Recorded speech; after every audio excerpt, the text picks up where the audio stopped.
Compartilhar a tela. Pronto. Acho que está tudo ok.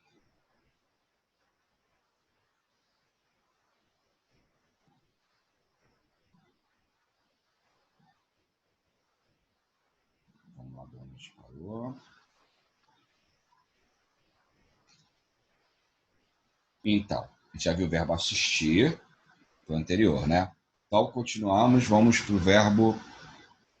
Espera aí que tem mais gente querendo entrar. Samira pediu para aceitar. Tudo bem, vou aceitar. Arthur, Samira, ok.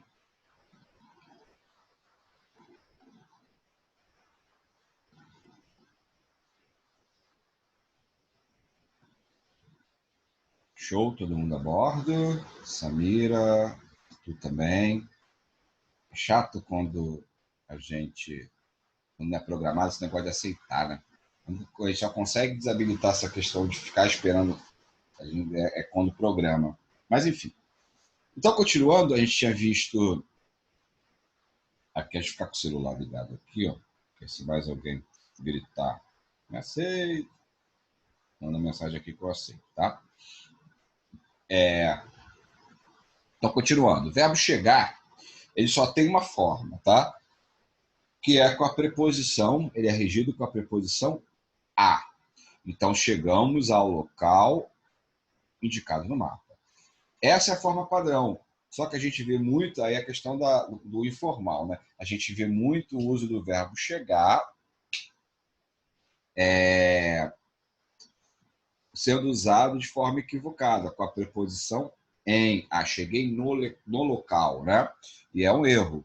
Você chega ao local. Você vai usar a preposição a.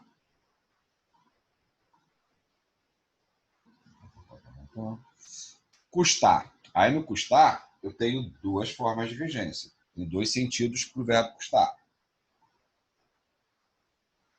Com o sentido de ser custoso, ele vai exigir preposição. Transitivo indireto, exigindo a preposição a. Aquela decisão custou ao filho. Lembrando que a preposição a, né? A preposição a não, as preposições, elas podem se combinar ou se contrair. Então, aqui a preposição está presente, combinada com o artigo o. Se houvesse a crase aqui, aquele a com acento grave, seria a contração da preposição a com o artigo feminino a. Quando eu tenho, por exemplo, no, é a contração da preposição em com o artigo masculino o. Tá? E quando tem o sentido de valor, ele é transitivo direto. Aquela casa custou caro. Você não fala aquela casa custou a caro, né? Aquela casa custou caro. Então, de ser custoso, custou ao filho, mas de valor, a gente não tem preposição. Obedecer e desobedecer. O verbo obedecer, ele é transitivo indireto e exige a preposição a. Obedeça ao pai, não desobedeça ao pai. É muito comum, né, no coloquial, a gente não usar essa preposição. Então tem que ter cuidado. Aí eu obedeço o pai, eu obedeço o professor. Não, eu obedeço ao professor, ou desobedeço, né? Desobedeci ao meu amigo. Enfim, sempre tem que ter a preposição a. E aí, se for uma palavra feminina, na aula não é de crase, mas a gente dá uma adiantada. Se fosse uma palavra feminina, mãe, por exemplo, seria obedeça à mãe com acento grave. Proceder. Com o sentido de fundamento, ele é intransitivo. O que é um verbo intransitivo? O verbo intransitivo é aquele em que a gente não tem complemento obrigatório. Ele é intransitivo. Se ele não tem complemento obrigatório, não precisa se preocupar. Não vai ter complemento obrigatório. Tem preposição, não tem preposição, não fará a mínima diferença. Né? Então, com o sentido de fundamento, ele é intransitivo. Essa sua desconfiança não procede, ou seja, não tem fundamento. Com o sentido de origem, aí tem a preposição, e é a preposição de. Essa sua desconfiança procede de situações passadas, ou seja, a origem dessa desconfiança, do verbo proceder, procede de situações passadas, procede de falas anteriores, e por aí em diante. Então, proceder enquanto origem precisa da preposição de. O proceder enquanto fundamento, não há preposição, não há nada, porque ele é intransitivo. Visar. Visar nós temos ocorrências diferentes também.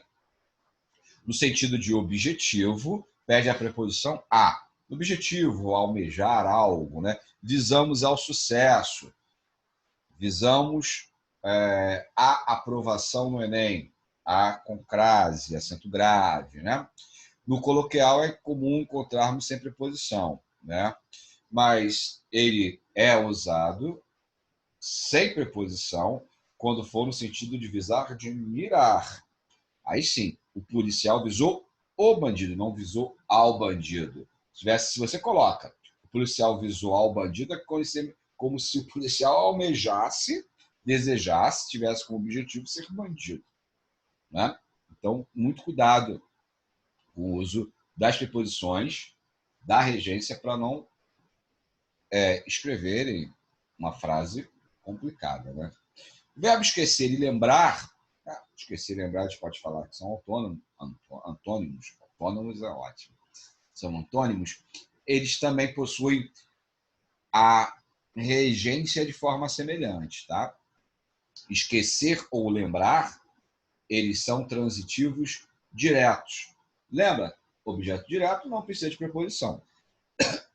Então, esqueci o meu material. Lembrei, né? Lembrei o caso passado. Agora, atenção, se eles vierem de forma pronominal, precisa de preposição e é de. Então, Cláudio, se ele vier pronominal, precisa botar preposição? Sim. Não é frescura, assim é. Então, tanto o verbo lembrar quanto esquecer, quando vierem pronominais, acompanhados de um pronome oblíquo, eles, a regência vai exigir a preposição de. Esqueci-me do meu material. Esqueci o material. A partir do momento que eu coloquei o pronome me, que é um pronome oblíquo, o verbo tornou-se pronominal. Aí eu precisei colocar a preposição de. Esqueci o meu passado. Esqueci o meu passado. Esqueci-me do meu passado. Né? Lembrei-me do meu passado. Lembrei o meu passado. Tá? Fiquem sempre atentos a essa questão do pronome, pronominal ou não. Querer, duas formas de regência. Com o sentido de desejar, não exige preposição, a gente diz que é um verbo transitivo direto, no sentido de desejar, né? Então, quero ficar aqui. Bom, quero ficar aqui. Agora, se for no sentido de estimar, eu uso a preposição a. Queria muito aos seus amigos. Estimo muito, né? Aos seus amigos. Aspirar, duas regências possíveis. Eu tenho, no sentido de respirar e absorver, no sentido de respirar e absorver, eu tenho um verbo transitivo direto, então não pede preposição, aspirou todo o escritório. Agora, no sentido de pretender, também podemos dizer de almejar, né? De desejar, por que não? Eu uso a preposição a regência com a preposição a. Aspirou ao cargo de ministro. Tá?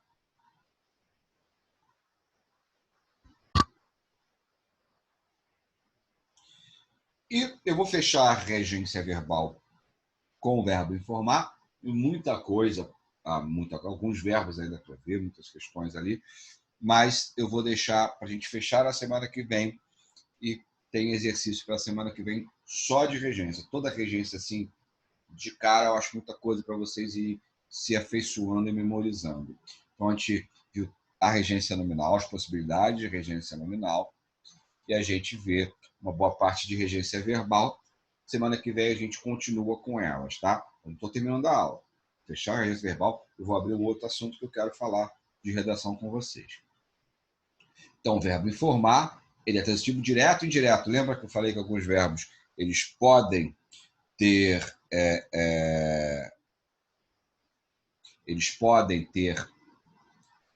dois objetos, né? O tal transitivo direto e indireto. Então, ele pode ter um objeto direto e um indireto. Isso que acontece. Quem informa algo, informei o acontecimento a preposição a alguém, aos professores. Então, o verbo informar, ele tem os dois complementos. A gente diz um objeto direto e indireto, ou seja, um com preposição e outro sem preposição. Ok?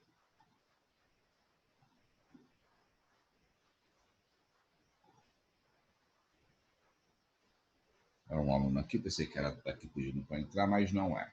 Todo mundo que está aqui está participando. Ok. Então, só um segundo para eu... que o verbo ir não. Vamos para a próxima aula, a gente fala sobre ele. Vamos mudar o compartilhamento.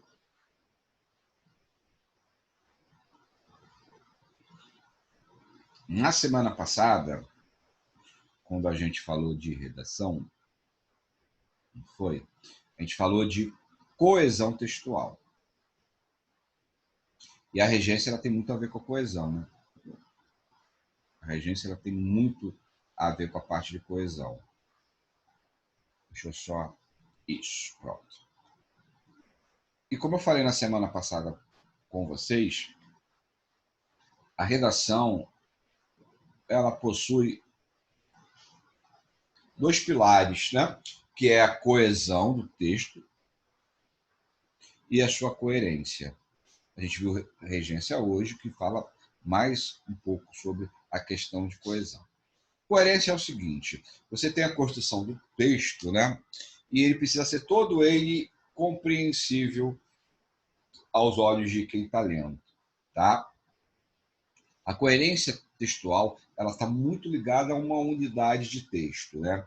Em que você vai conseguir encaixar todas as partes, e aí eu tenho um mecanismo de coesão para fazer isso, para me auxiliar, né? Em juntar palavras, em juntar frases, em juntar períodos, tá? E que o total, tudo, seja um corpo possível de entendimento.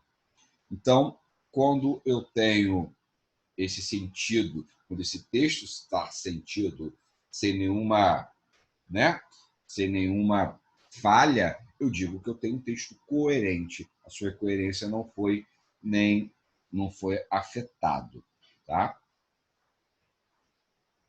Em uma redação, para que a coerência ocorra, as ideias devem se completar. A gente tem uma sequência, né? Uma deve ser a continuação da outra.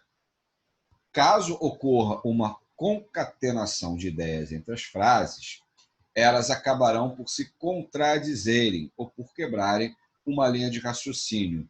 Quando isso acontece, dizemos que houve uma quebra de coerência textual. Essa ideia aqui não tem que ter mais acento, tem que consertar. Tá? Coerência é um resultado de não contradição entre as partes do texto e do texto com relação ao mundo. Ele é também auxiliada pela coesão textual, isto é, a compreensão de um texto é melhor capturada com o auxílio de conectivos, né, preposições, etc. O que está dizendo isso para mim? Um texto mal feito, com os elementos de coesão mal colocados, te viu agora há pouco, questão de olha, preposição. Tive agora há pouco regência, em que a falta de uma preposição ou a preposição errada, ou ali não tinha que ter e tem a preposição, pode mudar totalmente o sentido.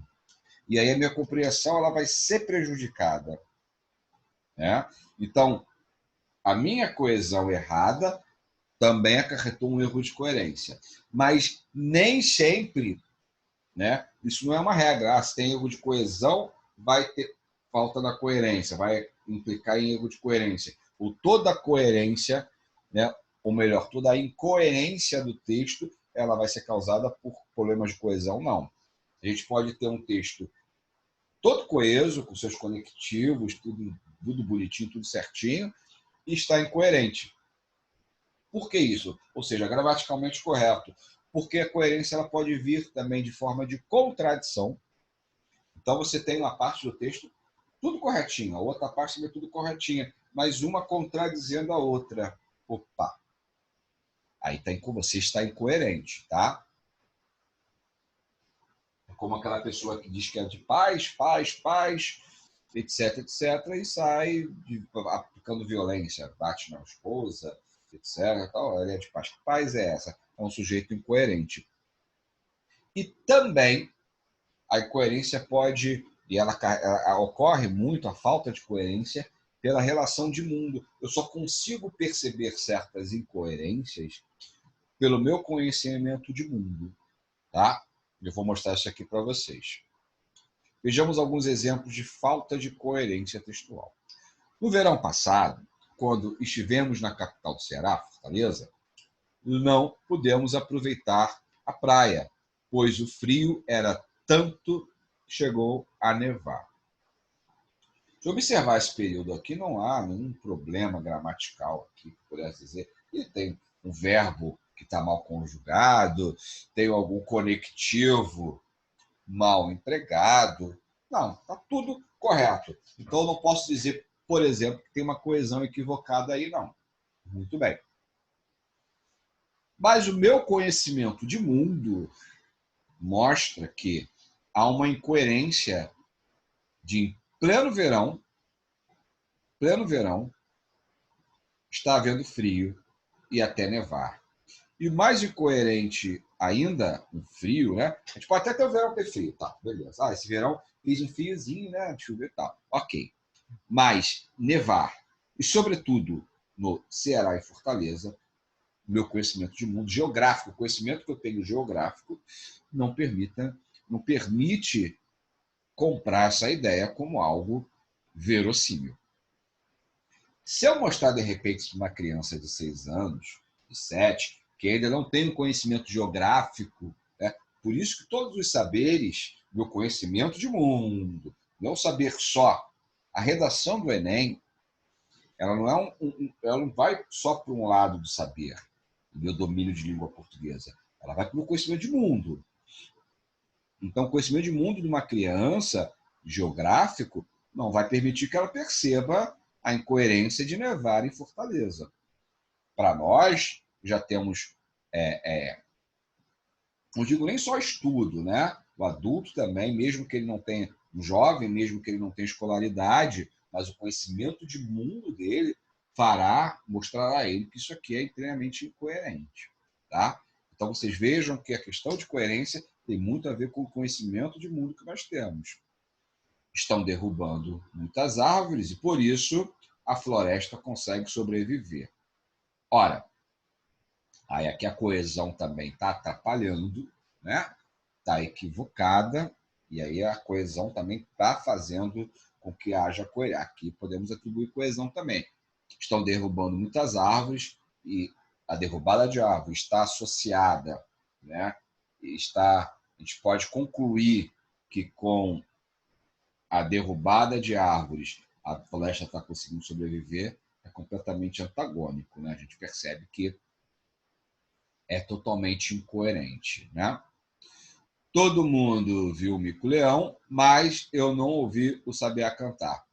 Aqui a gente fala que né, uma coisa não está encaixando na outra, né? É uma incoerência de você trocar um ditado alhos por bugalhos, né? Todo mundo viu o Mico-Leão, mas eu não ouvi o Sabiá cantar. Ué, peraí, pô, né? Como é que, meu amigo, tá faltando coisa aí, papo de maluco, né? Então a gente percebe também uma incoerência na montagem aqui. O coletivo também não está ajudando em nada. Todo mundo destrói a natureza, menos todo mundo. Né? Essa repetição aqui de todo mundo, não funcionou. Né? Todo mundo destrói a natureza, menos os ambientalistas. Para você é todo mundo, então por que você está colocando? Mas, enfim, se você colocasse todo mundo destrói a natureza, menos os ambientalistas, caberia. Agora, todo mundo, essa repetição aqui, ela não fez sentido alguma coisa anulando a outra. Podemos notar claramente que a falta de recursos para a escola pública é um problema do país. Sim, o governo prometeu e cumpriu. Trouxe várias melhorias à educação e fez com que os alunos que estavam fora da escola voltassem a frequentá-la. Isso trouxe várias melhoras para o país. Então, você vê aqui que começa de uma forma, né?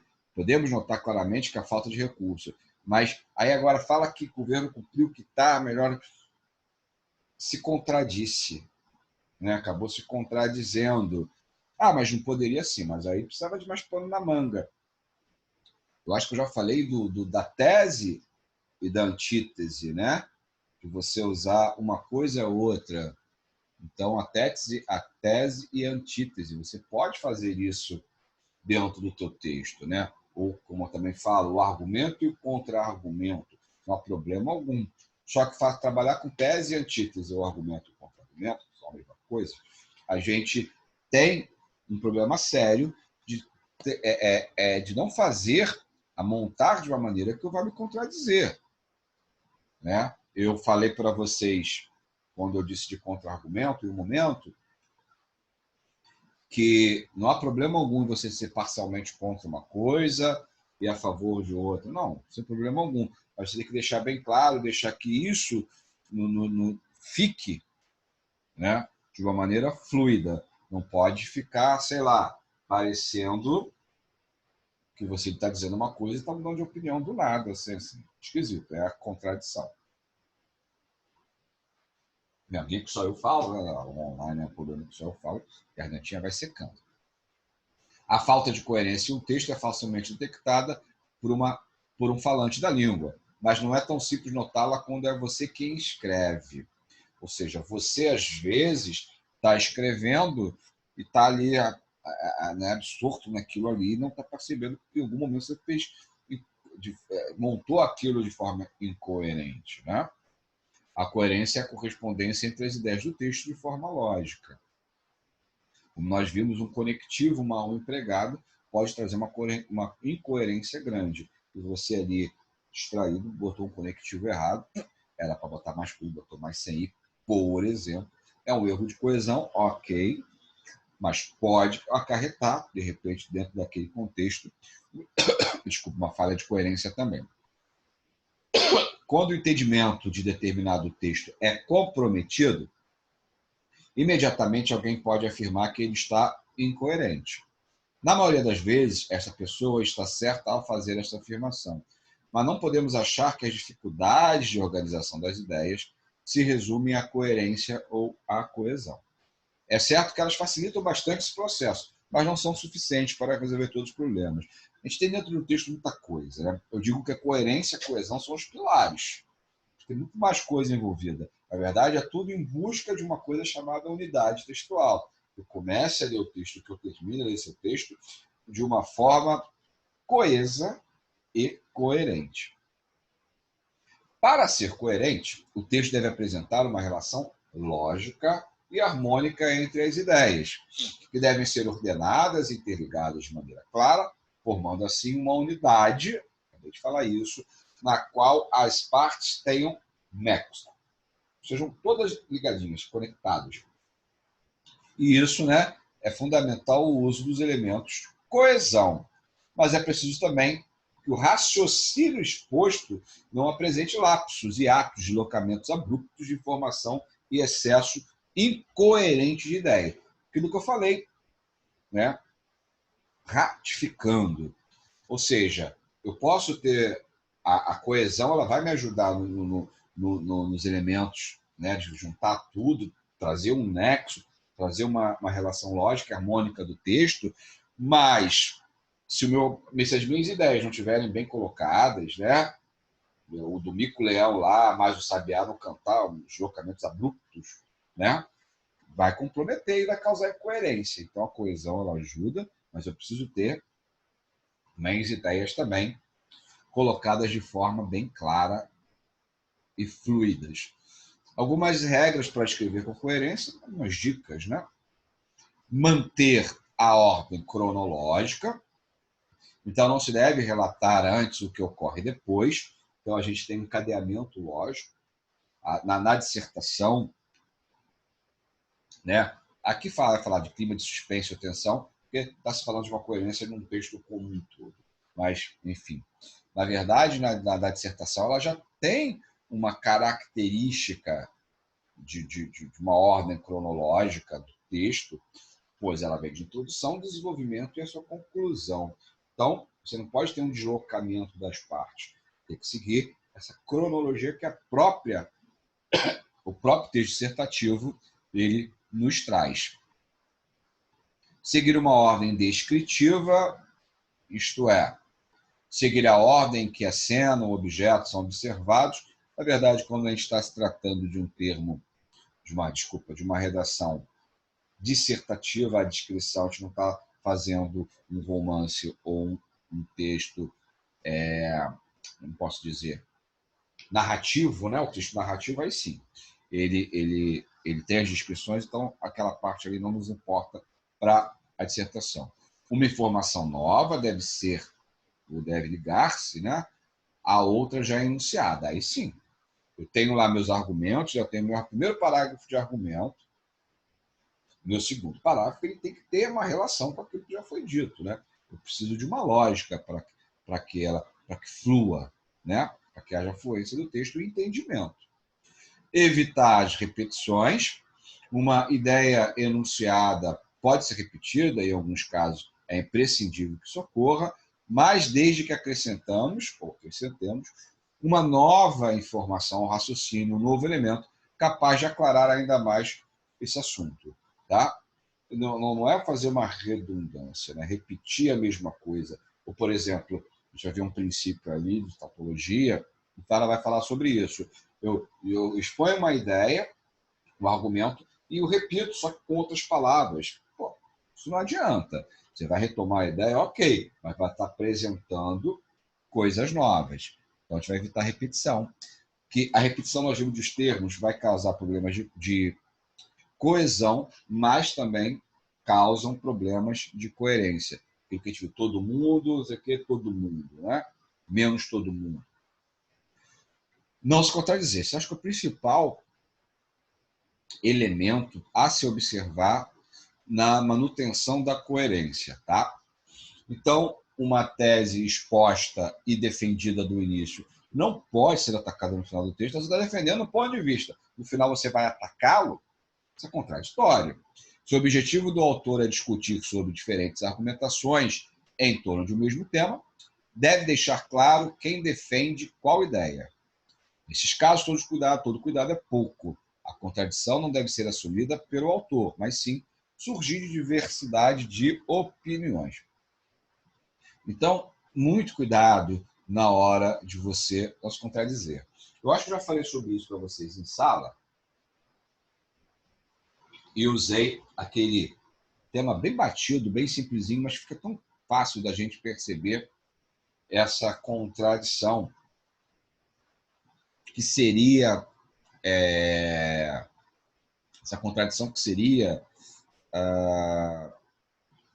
o argumento a favor e o argumento contra, né? Então, usei o termo do aborto. Eu posso ter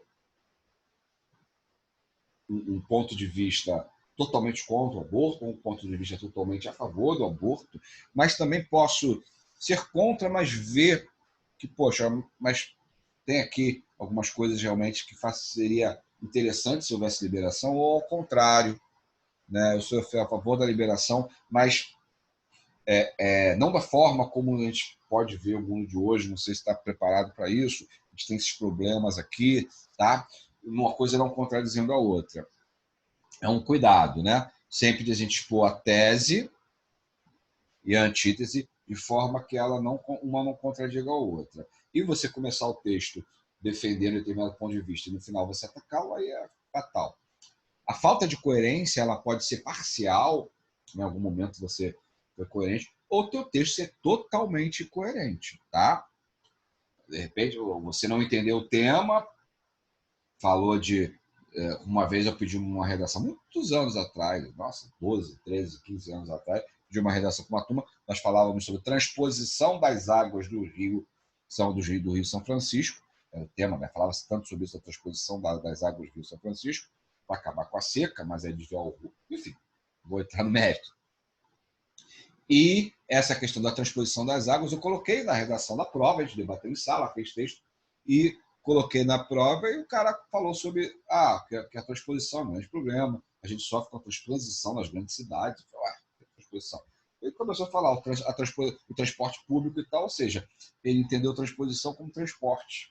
E aí, totalmente coerente o texto do cidadão. Né? Não escamotear a realidade, um dado concreto, real, só pode ser contestado com base em investigações científicas.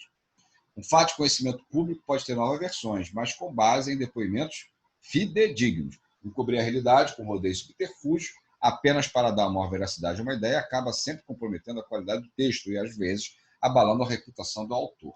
O autor é você, tá? Então, assim, sempre dados legais, com investigação científica, dado concreto, sem achismos, né? A gente pode trazer esse escamotear a realidade hoje, até um pouco para o campo do fake news, né? Você vir com uma informação que é, nossa, achismo, não tem embasamento científico nenhum, não tem dado concreto nenhum, está colocando aqui algo que você não tem nem certeza, ou está reproduzindo uma inverdade, né? Então, tenham cuidado e não escamoteiem a realidade. Evitar generalizações, afirmar de forma infundada ou não que algo é verdadeiro em grande parte das situações, ou para a maioria das pessoas, demonstra falta de argumento ou preconceito do autor. Eu sempre falo isso. Posso usar a maioria? Pode, mas não deve. Essas generalizações mostram que você não tem muito conhecimento. Quando você não sabe que, por exemplo, um dado, né, que 73,9% da população age assim. É a maioria da população? Tá. Mas quando você fala que a maioria das pessoas, demonstra que talvez você não tenha um conhecimento a fundo daquilo e pode trazer problemas, tá? Evitar generalizações. Mas eu não posso usar? Evitar. Quer dizer que você pode usar tudo. Utilizar os recursos de coesão textual, isso é óbvio, é evidente, é claro, já falamos disso. Tá? Com essa parte aqui eu gosto muito. Tá? A coerência é imaterial e não está na superfície textual, simplesmente nas palavras aqui. Compreender aquilo que está escrito dependerá dos níveis de interação entre o leitor, o autor e o texto. Por esse motivo, um mesmo texto pode apresentar múltiplas interpretações. Quando lemos um texto, estamos ao mesmo tempo construindo a sua interpretação e fazer isso de maneira eficiente está relacionado com os conhecimentos que já possuímos, ao tal do conhecimento de mundo que eu já falei. Como vamos entender um texto que trate de química nuclear se não soubermos o que são os elementos da tabela periódica? Como entender um texto que fale sobre coerência se não soubermos o básico sobre interpretação de textos? Estão vendo? Então, o meu conhecimento amplo, geral de mundo, é o que vai trazer a minha coerência do texto. Essa reunião está acabando também. Vou ver se eu consigo. Se porventura eu não conseguir fechar, vou fazer mais um link para a gente continuar. Tá? Falta pouquinha coisa mesmo. Mas eu não posso deixar de fechar essa aula de coerência por conta de falta de um slide, tá bom? Então, como entender um texto que fala sobre coerência, a gente não tem um nível básico de interpretação. Então, quando você faz a redação do Enem, lembra que eu falei há pouco que não é só abordado uma questão de língua portuguesa, de saber escrever correto. Ela vai de uma maneira ampla, é imaterial. Então, não é simplesmente a letra fria ali. Ela vai de algo muito mais profundo. E a gente precisa estar...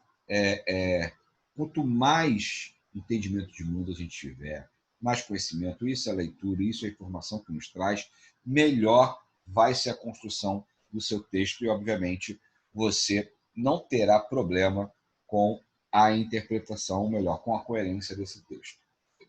Os 3 princípios básicos que são necessários para compreender a coerência textual. Eu vou fechar isso aqui, que falta pouquinho, não vou conseguir explicar isso direito. Vou abrir um link novo, tá? Fiquem chateados comigo, não. Tá bom? Eu vou abrir um link novo com vocês aí.